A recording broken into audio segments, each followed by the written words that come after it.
بسم اللہ الرحمن الرحیم۔ السلام علیکم ورحمۃ وبرکاتہ۔ عزیز طلبہ و طالبات، اسٹڈی سیکرٹس میں آپ سب کو خوش آمدید کہتے ہیں۔ ڈیئر اسٹوڈنٹ، آج ہم جماعت نحو کی نئی اردو کی کتاب میں شامل سبق نمبر 5 کلیم اور مرزا زاہد ڈار بیگ کے مشقی سوالات کا پارٹ نمبر 2 حل کریں گے۔ پارٹ نمبر 2 میں ہمارے پاس سوال نمبر 4 ہے۔ درج ذیل الفاظ کے معنی لکھیں۔ ہم نے ان الفاظ کے معنی لکھنے ہیں۔ پہلا لفظ ہمارے پاس ہے اپنے تئیں۔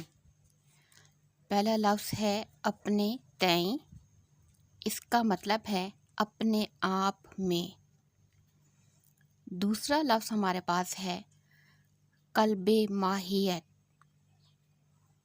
قلب ماہیت، اس کا معنی ہے کسی شے کی حقیقت کا بدل جانا۔ تیسرا لفظ ہمارے پاس ہے حیت قضائی۔ حیت قضائی، اس کا معنی ہے بری حالت، عجیب شکل۔ چوتھا لفظ ہمارے پاس ہے دیو اشتہا۔ دیو اشتہا کا مطلب ہے بھوک کی شدت، بھوک کا بڑھانا یا بھوک کا جن۔ پانچواں لفظ ہمارے پاس ہے اختلاج قلب۔ اختلاج قلب کا معنی ہے دل کی غیر معمولی دھڑکن۔ چھٹا لفظ ہمارے پاس ہے حقوق معرفت۔ حقوق حق کی جمع ہے اور معرفت کہتے ہیں جان پہچان کو، تو اس کا معنی بنے گا جان پہچان کے حقوق۔ چھٹا لفظ ہمارے پاس ہے مرغ نو گرفتار۔ مرغ نو گرفتار کا معنی ہے نیا قید ہونے والا پرندہ۔ نیکسٹ لفظ ہمارے پاس ہے سخن سازی۔ سخن سازی کہتے ہیں باتیں بنانا، چرب زبانی، خوشامد، چاپلوسی وغیرہ۔ نواں لفظ ہمارے پاس ہے چارو ناچار۔ چارو ناچار کہتے ہیں مجبوراً۔ آخری لفظ ہمارے پاس ہے تسبیح بے ہنگام۔ تسبیح بے ہنگام کہتے ہیں بے وقت کا مسلسل شور۔ سوال نمبر 5 ہے درج ذیل میں سے لفظ منتخب کر کے سبق کے متن کے مطابق جملے مکمل کریں۔ درج ذیل میں سے لفظ منتخب کرنے ہیں، تو یہ لفظ ہیں۔ ان لفظوں کا انتخاب کرنے کے بعد نیچے جو ہمارے پاس جملے دیے گئے ہیں، ہم نے ان جملوں میں لگا کر ان کو مکمل کرنا ہے۔ اچھا، ایک نئے طریقے سے ایک قسم کی خالی جگہ پر ہے، اس کا آپ کو طریقہ بتا رہے ہیں کہ بجائے اس کے کہ ہم یہاں پر وہ لفظ لکھیں، اس لفظ کی جگہ اس لفظ کا نمبر لکھا جا رہا ہے جو یہاں پر ہے۔ جس نمبر پر وہ لفظ لکھا ہوا ہے وہ نمبر یہاں پر لکھا جا رہا ہے۔ پہلا خالی جگہ ہے الف، ڈیش بہت بنائے سنوارے رہا کرتے ہیں۔ ڈیش سے مراد یہاں پر نمبر 2 لکھا ہوا ہے، تو وہ لفظ جو نمبر 2 پر موجود ہے اپنے تئیں۔ اپنے تئیں بہت بنائے سنوارے رہا کرتے ہیں۔ بے ہمارے پاس ہے میں ذرا کپڑے پہن آؤں تو آپ کے ڈیش چلوں، آپ کے ہم رکاب چلوں، اور ہم رکاب جو ہے وہ نمبر 4 پر ہے۔ 1 2 3 4 اور یہاں پر 4 لکھا ہے۔ میں ذرا کپڑے پہن آؤں تو آپ کے ہم رکاب چلوں۔ جیم ہے بندے کے گھر میں کئی دن سے طبیعت ڈیش ہے۔ نمبر 3 میں ہے علیل۔ بندے کے گھر میں کئی دن سے طبیعت علیل ہے۔ یہ فرمائیے کہ اس وقت ڈیش فرمانے کی کیا وجہ ہے؟ نمبر 1، بندہ نوازی۔ یہ فرمائیے کہ اس وقت بندہ نوازی فرمانے کی کیا وجہ ہے؟ ہے میں اس جاہو حشمت کا ایک ڈیش بھی نہیں دیکھتا۔ میں اس جاہو حشمت کا ایک شمع بھی نہیں دیکھتا۔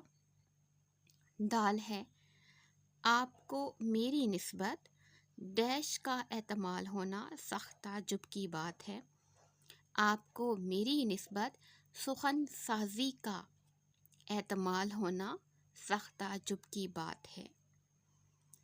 ہے، تھوڑی دیر صبر کیجیے کہ ڈیش نکلا چلا آتا ہے۔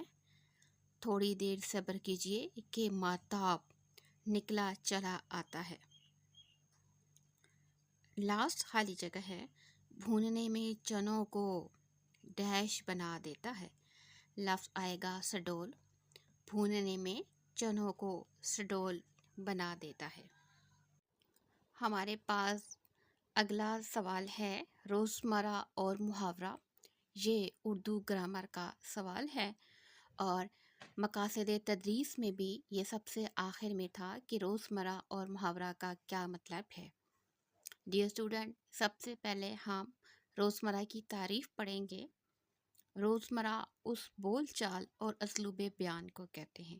بول چال سے مراد گفتگو جو ہم روزانہ کی بنیاد پر کرتے ہیں، جو خاص اہل زبان استعمال کرتے ہیں، یعنی جو خاص لوگ اہل زبان کے استعمال کرتے ہیں ان کی گفتگو کو روزمرہ کہتے ہیں۔ اس میں قیاس کو دخل نہیں۔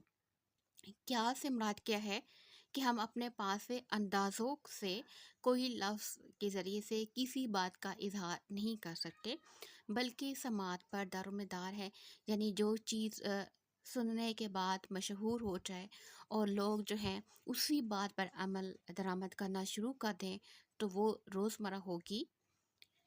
ہم اس میں اپنے پاس سے اضافہ نہیں کر سکتے یا اپنے پاس سے کوئی تبدیلی نہیں کر سکتے۔ مثلا بلا ناغہ پر قیاس کر کے اس کی بجائے بے ناغہ۔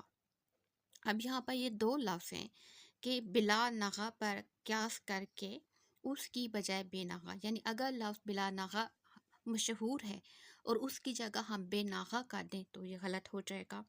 اور روز روز کی جگہ دن دن نہیں کہا جا سکتا، یعنی دونوں کا مطلب ایک ہی بنتا ہے، روز روز اور دن دن، لیکن ہم لفظ جو ہم استعمال کرتے ہیں وہی لفظ استعمال کریں گے، اس کی جگہ پر کوئی دوسرا لفظ استعمال نہیں کر سکتے، کیونکہ اہل زبان کے یہاں یہ الفاظ بول چال میں اس طرح کبھی نہیں آتے، کیونکہ اہل زبان انہی لفظوں کا استعمال اس طریقے سے نہیں کرتے، لہٰذا جس طریقے سے وہ بولتے ہیں ہم نے اسی کے مطابق سننے کے بعد انہی لفظوں کا استعمال کرنا ہوتا ہے، کوئی دوسرا لفظ ہم اپنے پاس سے استعمال نہیں کر سکتے، اسے روزمرہ کہتے ہیں۔ نیکسٹ ہمارے پاس ہے محاورہ۔ محاورہ بھی روزمرہ کی طرح اہل زبان کا اسلوب بیان ہی ہے، یعنی محاورے کا استعمال بھی زیادہ تر جو ہے وہ اہل زبان کرتے ہیں، مگر محاورے میں کم از کم 2 الفاظ ہوتے ہیں اور ان میں سے ایک لفظ عموماً مصدر ہوتا ہے اور جملے میں اس مصدر کے تمام مشتقات استعمال کیے جاتے ہیں۔ اچھا، مصدر سے کیا مراد ہے؟ مصدر نکلنے کی جگہ کو کہتے ہیں اور اس کی عام پہچان یہ ہے کہ لفظ کے آخر میں نون الف نہ آتا ہے۔ لفظ کے آخر میں نون الف نہ آتا ہے، ٹھیک ہے؟ اور جب ہم پڑھیں گے یا اگزامپل میں دیکھیں گے تو آپ کو اندازہ ہو جائے گا، اور جملے میں اسی کے متعلق یعنی اسی مصدر کے متعلق تمام جو الفاظ ہوتے ہیں انہی کا استعمال کیا جاتا ہے، مگر محاورہ ہمیشہ اپنے مجازی معنی دیتا ہے اور اس میں عذریہ قیاس تبدیلی کرنا ہرگز مناسب نہیں۔ مجازی معنی سے کیا مراد ہے؟ ایک لفظ کے 2 معنی ہوتے ہیں، ایک حقیقی ہوتے ہیں اور ایک مجازی ہوتے ہیں، تو محاورے میں ہمیشہ مجازی معنی استعمال ہوتے ہیں، یعنی اس کے لغوی معنی استعمال نہیں ہوتے۔ اور اس میں کیا ذریعے کیا تبدیلی کرنا ہرگز مناسب نہیں، یعنی اس محاورے میں ہم پھر تبدیلی نہیں کر سکتے۔ جیسے گل کھلانا ایک محاورہ ہے، اب یہاں پر دیکھیں تو محاورے میں کم از کم 2 الفاظ ہوتے ہیں، تو یہاں پر 2 الفاظ ہیں گل کھلانا، اور اس کی پہچان مصدر ہے تو آخر میں نون الف نا ہے، کھلانا، تو یہ ہو گیا۔ اس کی جگہ ہم پھول کھلانا نہیں کہہ سکتے، یعنی گل کھلانا ایک محاورہ ہے تو اس کی جگہ ہم گل کی جگہ پہ ہم لفظ تبدیل کر کے پھول کھلانا نہیں کہہ سکتے۔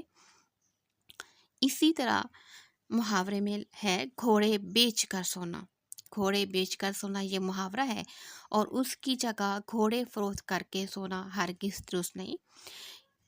گھوڑے بیچ کر سونا اور گھوڑے فروخت کر کے سونا، بیچ اور فروخت یعنی ایک لفظ کی جگہ دوسرا لفظ، اگرچہ وہ مترادف ہیں، دونوں کا معنی ایک ہی بن رہا ہے، لیکن پھر بھی ہم وہ لفظ جو ہے جیسا محاورے کے اندر استعمال ہو رہا ہے وہی لفظ ہم نے استعمال کرنا ہوگا، اس کی جگہ اس کا دوسرا ہم معنی لفظ استعمال نہیں کر سکتے۔ اردو میں روزمرہ اور محاورے کے حوالے سے ڈپٹی نذیر احمد کی زبان کو سند کی حیثیت حاصل ہے، یعنی ڈپٹی نذیر احمد نے چونکہ ناول لکھے ہیں اور ان کے معاشرتی اور اصلاحی ناول ہیں جو انہوں نے معاشرے کی اصلاح کے لیے لکھے ہیں، تو معاشرے کے اندر جس قسم کی گفتگو ہوتی ہے اس گفتگو میں انہوں نے روزمرہ اور محاورے کا استعمال کیا ہے، اور ڈپٹی نذیر احمد کی جو زبان ہے وہ سند کی حیثیت رکھتی ہے کیونکہ انہوں نے اپنے معاشرے کی اصلاح کے لیے جو زبان استعمال کی ہے وہ بہت اہمیت کی حامل ہے۔ سوال نمبر 6 ہمارے پاس ہے، درج ذیل محاوروں کو اپنے جملوں میں اس طرح استعمال کریں کہ ان کا مفہوم واضح ہو جائے۔ پہلا لفظ ہمارے پاس ہے واویلا مچنا، جملہ ہوگا بچے کی گمشدگی کی خبر سن کر اس کے والدین نے محلے میں واویلا مچا دیا۔ دوسرا لفظ ہمارے پاس ہے آنکھ لگنا، رات کو دیر تک پڑھنے کی وجہ سے کلاس میں بچے کی آنکھ لگ گئی۔ تیسرا لفظ ہے چکرا جانا، صبح گیس کا بل دے کر ابا جان چکرا گئے۔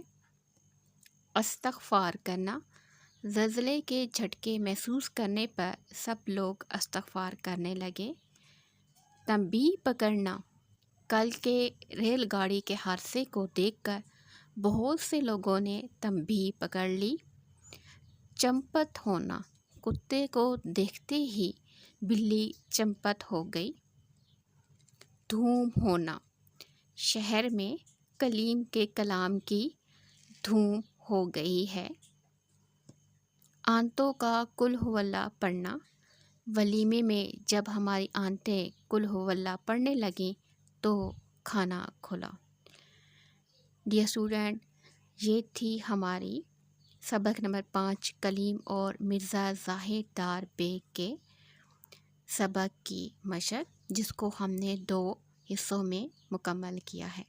مجھے امید ہے آپ کو اس کے تمام سوالات آسانی سے سمجھ آ گئے ہوں گے۔